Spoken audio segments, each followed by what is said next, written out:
Good morning to all of you. Welcome back to the Namaste experience here at Namaste Village. So good to see and to feel and to know all of you. So today, I want to begin speaking about one line that I heard yesterday at our Unity service here at Namaste Village. Reverend Paula was giving the message, and she talked a little bit about Eckhart Tolle. Now, many of you, if not all of you, know at least a little bit of his story and his awakening. But the one line that Paula shared about that really struck me very deeply was when Eckhart Tolle had come to a place in his mind where he said, I cannot live with myself. I cannot live with myself. Now, if you take the word myself instead of one word and split it into two, myself, the truth within me, the I am within me, cannot live with that small self. And when Eckhart Tolle thought that or felt that, it was as if the tumblers fell into place and something awakened within him that was forever awake. This is the key, is that the idea that one day you're going to have an experience like that and suddenly you're going to be enlightened is the fallacy. Enlightenment simply is the recognition that you are filled with light, and that is true now and always. Now, being conscious of that, being awakened to that, is a whole other story. So, as I was sitting here right before session, I have a couple of books, one of them being The Impersonal Light, which we brought through a few years ago, and I felt very strong, even a voice that said, open up that book. So I did. This is what I came to. The you that seeks to manifest anything is nothing. The you that is seeking to manifest anything is nothing. But it's also impossible for you to be satisfied with nothing. Do you see your dilemma? Even if you try to make nothing seem like something, you, the truth of you, remain where you have always been. Hear me well. The identity you have claimed until now is literally nothing. And that's why you walk through the world dissatisfied and at odds with your own desire. Have you noticed that even when you succeed in manifesting that which you thought you wanted, you remain dissatisfied? This is because you, with a capital Y, or the I am within you, never forgot who you really are and constantly seeks to remind you. In other words, you long to see what is forever seen by God. You long to see what is forever seen by God. Therefore, the only thing that will ever satisfy you is you, with a capital Y, the truth of you, or the realization that you are now and forever whole and complete, that you are enlightened now.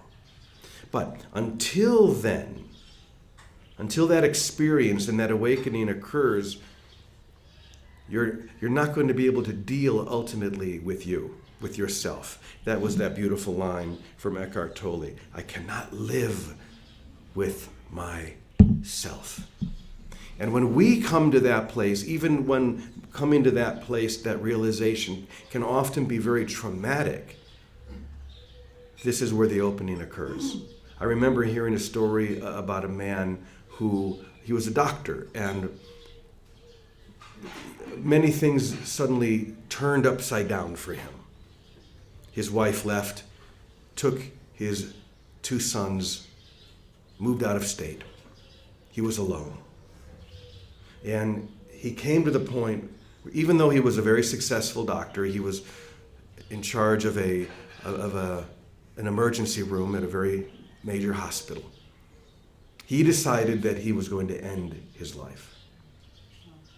And he actually was all prepared, had the note written, and he had a knife, and he was, because he was a doctor, he knew exactly where to insert. He was going to actually just lean in to this knife and instantly end his life.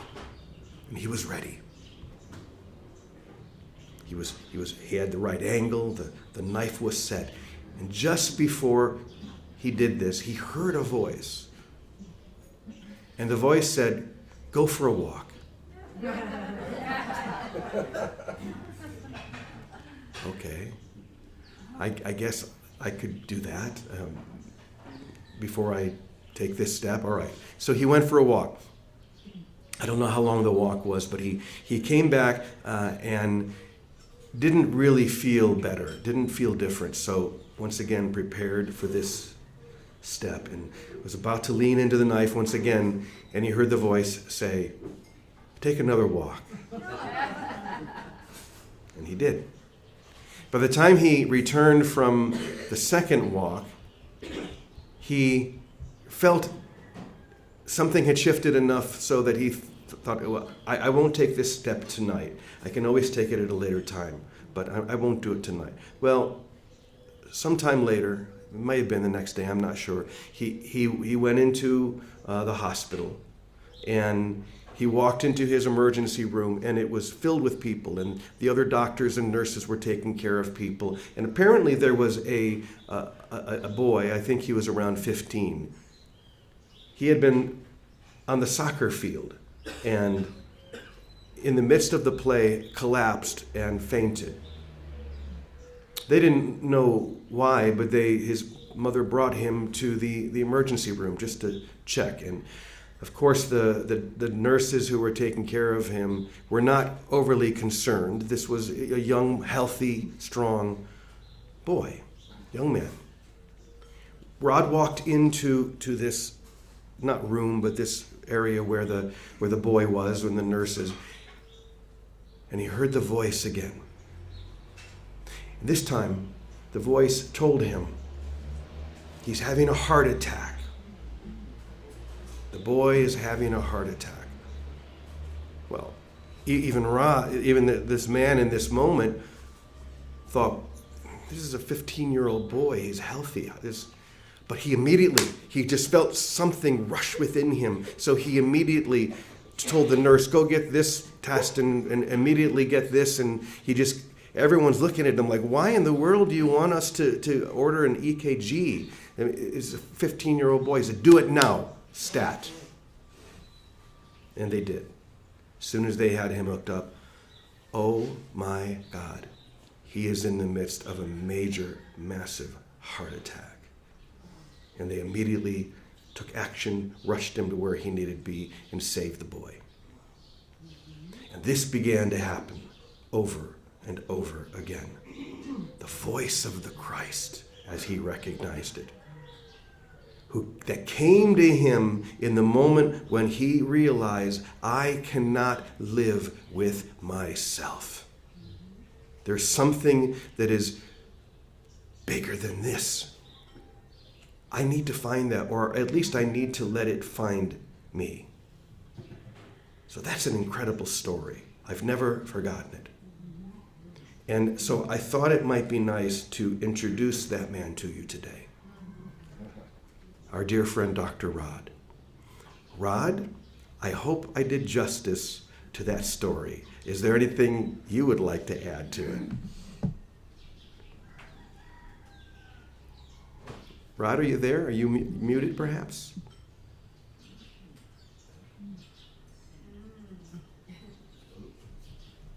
I was told he was here. Rod, hello? I sure hope he's here after all of that. Vicky, do you see Rod in the room? Go ahead and unmute. Yes, James. Under Jody. And Jody Epling, and she said she's there. Hang on. Are you there? Yes. I'm going to go to the gallery and take a look here and see. He's on the second page. As I said, after that introduction, you got to meet him. He's here, right? No, he dissolved into light.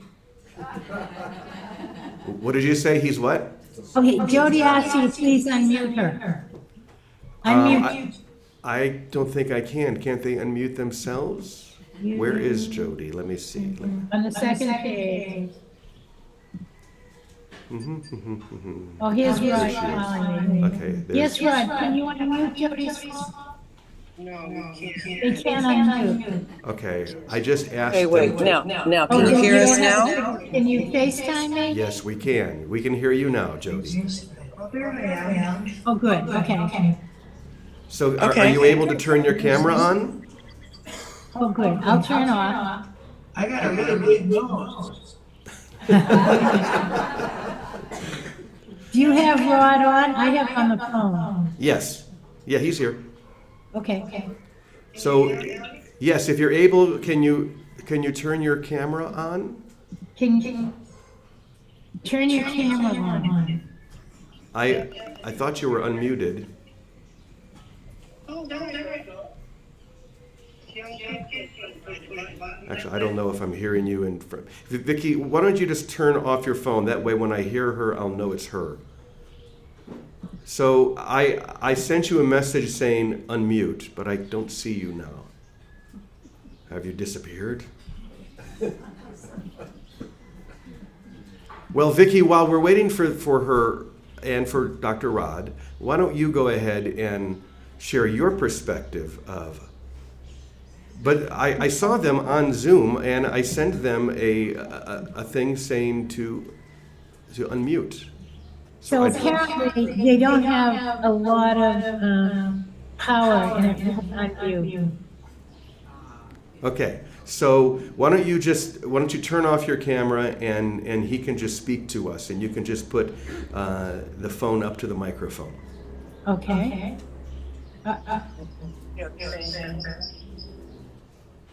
So Rod, can you hear us? I can hear you. Okay, can you hear me now? This Yes, is I Jody. can. I'm on my yes. cell phone. Jody, you are on. So, yep. Jody, yes, we can hear you. So, Vicky, turn off your phone and we can hear Jody. And Jody, are you able to turn your camera on? Let's see. Almost got him. Let's see. Okay, start video. There you are. Okay. All right, Rod, pull your chair over. Here we go. Thank you for your patience. We did it. And forgiveness. Yay. Everyone, please welcome Dr. Rod Sheldon. Good morning, Rod. Hello. So, I haven't told that story in a very long time, and I may have gotten some of the details wrong. So if there's anything you would like to correct or add, please do. But we would just love to hear how this changed everything for you. Well, when you're putting a knife to your chest, it's pretty serious. And can you hear me? I can't hear you now. Yes, we can hear you. Go ahead. All right. That's the pit of pain, despair. That's as low as the ego is going to take you. And the funny thing is, I put the tip of the knife, I cut my skin, I felt no pain. And I just knew with one push that'd be it. It was a 12-inch knife that would cut the heart in half. But then I felt this warm presence, and it's just like he took care of me. And I went for the walk. Anyway, he put his arms around my shoulder and just came back. But the pain was still there. It was such deep emotional pain. To lose your children is unbelievable pain. And I said, there's no way. In Maine, only 10% of fathers get custody of their children. I had everything stacked against me. So I said, that's it, I'm done. And so I went for a second walk. And walking back, Christ whispered in my right ear that don't do this, your boys are going to need you. You're going to win.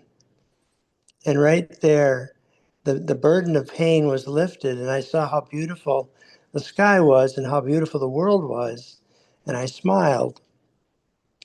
And then after that, there's a movie called Nanny McPhee that came on about an English nanny who, against all odds, married the owner and inherited the children. And the voice said, "This is you." And I won the case right after that. So then I got custody of my boys, and that was wonderful. The thing is, you have to get to the point of surrender and stop thinking. If you're thinking, God can't talk to you, Christ can't talk to you. So you have to get to that point. And my mind was very quiet, but I was very intent. It's going to hurt for a second, but that's about it. So, any other? I mean, you did a great job. Thank you. You actually have so many stories about being in the hospital and the voice of Christ telling you how to handle a patient, as happened with that young boy who was having a massive heart attack. Do you have any other stories that you can share with us in that regard? Do you have all day? I, I, I have learned. I think it's less than 155. I will step back and let him lead the way. You learn to surrender and stop thinking. Yes, I have several stories, but I don't want to bore you with stories. So, Oh, please do. a lady was driving, 80-year-old lady driving, and in town, doing about 25 miles an hour, had a heart attack. And she drove into a telephone pole, and the police came and they found out she was in cardiac arrest. So she came into the ER and we started coding her, and she died. And she was somebody I knew from, because we live in a small town, but she died. And this has never happened to me before or since, but I stood at the head of her bed and I dissociated from my body. And I found her walking in the astral realm. And that's a fourth dimensional realm. And she was crying. And it's all gray. Her body's a light white. I'm a light white. And I put my arm around her and she said, "What happened?" I said, "Well, you had a heart attack and you died." She says, "Oh, that can't be. How am I going to say goodbye to my family?" And I said, "Well, let's ask Christ if we can extend this and ask you to come back." And the bright aura of love appeared on my left side, walked over and said, "Can she have a few days to be with her family to say goodbye?" And the divine said, "Yes." Now, had no heartbeat for 9 minutes. That's incompatible with life. 4 minutes is the max. At 9 minutes, she woke up, and I'd walked over, held her hand, and she was talking. And she looked at her family crying, and we transferred her to the ICU. And they spent 3 days in just forgiving, loving, apologizing.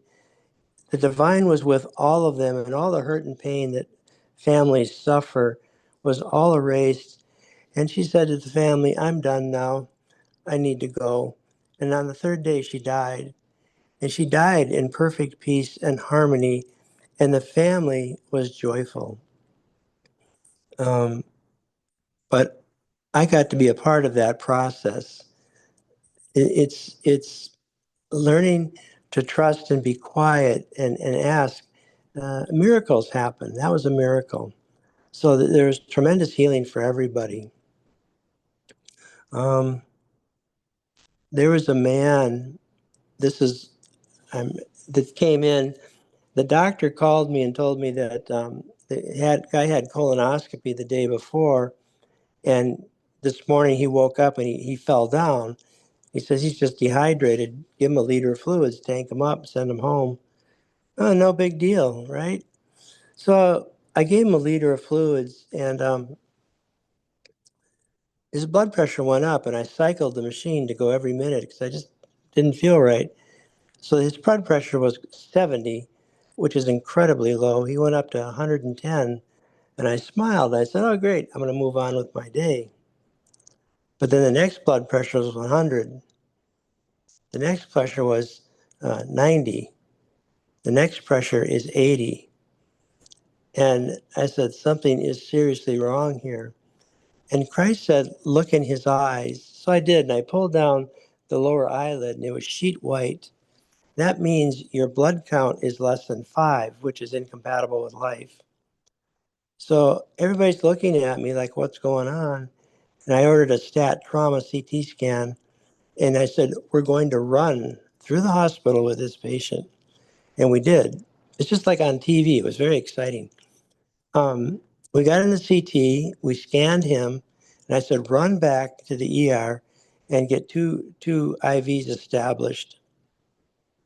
The radiologist looked at the CT scan. He says, I don't see the big deal. There's nothing going on here. And I said, what is all this gray stuff? Because I don't read CT scans, but he said, my God, that looks like blood. And he did this, and he looked, and he saw that the man's spleen had been cut in half. This is a major organ.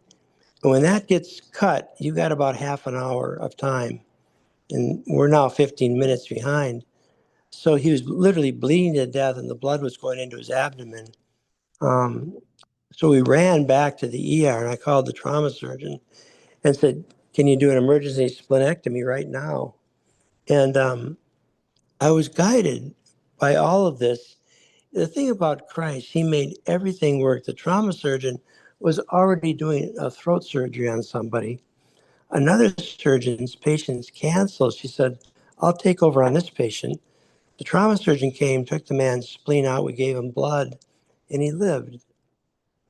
And the nurses, I said, what made you think?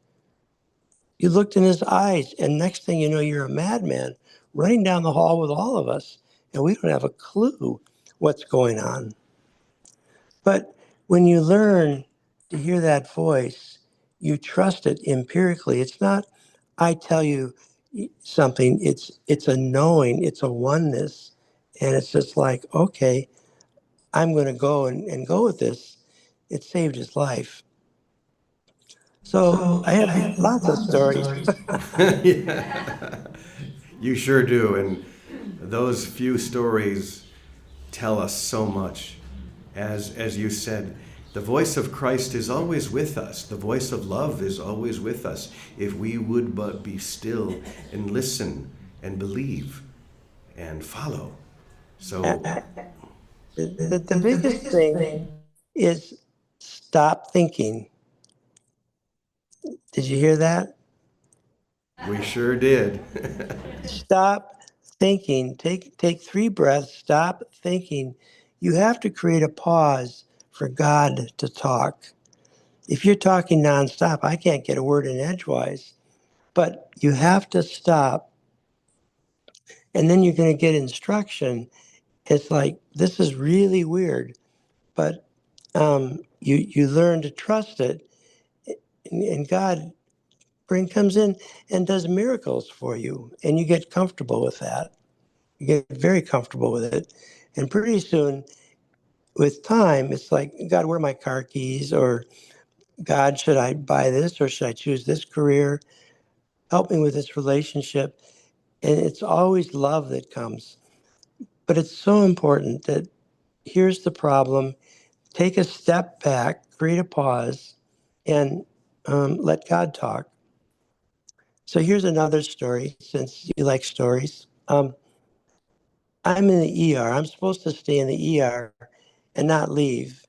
And in the hospital, there's 2 cardiac code teams. So I heard the overhead page go off for cardiac code in surgery. And I thought, great, I can stay here and just, do my thing. But after half an hour, the lead charge nurse for the hospital came in and grabbed me and yanked me out of my chair and said, you have to come to the OR. And I said, but I'm not supposed to leave here because if another code comes in, I have to run it. And she's a big woman, so I had no choice. We ran.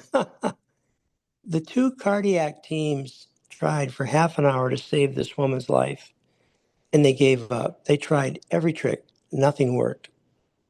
So I walk in. Lady's on my left. She's unresponsive. She's sheet white. She's being ventilated. And the anesthesiologist is crying on my right. The whole OR crew is stunned in silence as this lady's dying.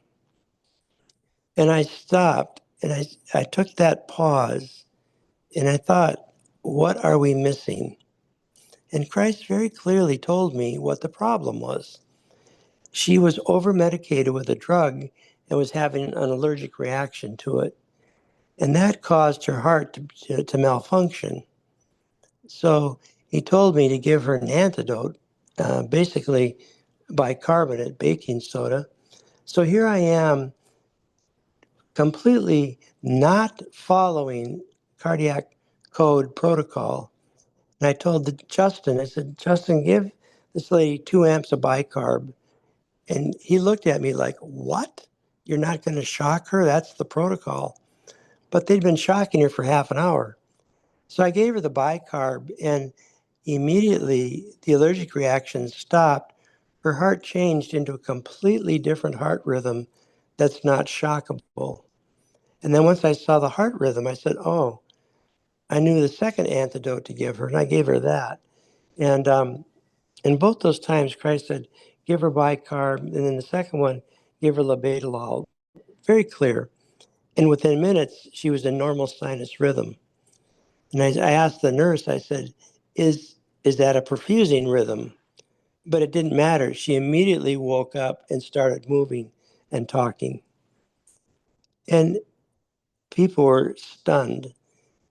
And so the most difficult situations you face, if you react with the egoic mind, the thinking mind, you're going to have a rough time.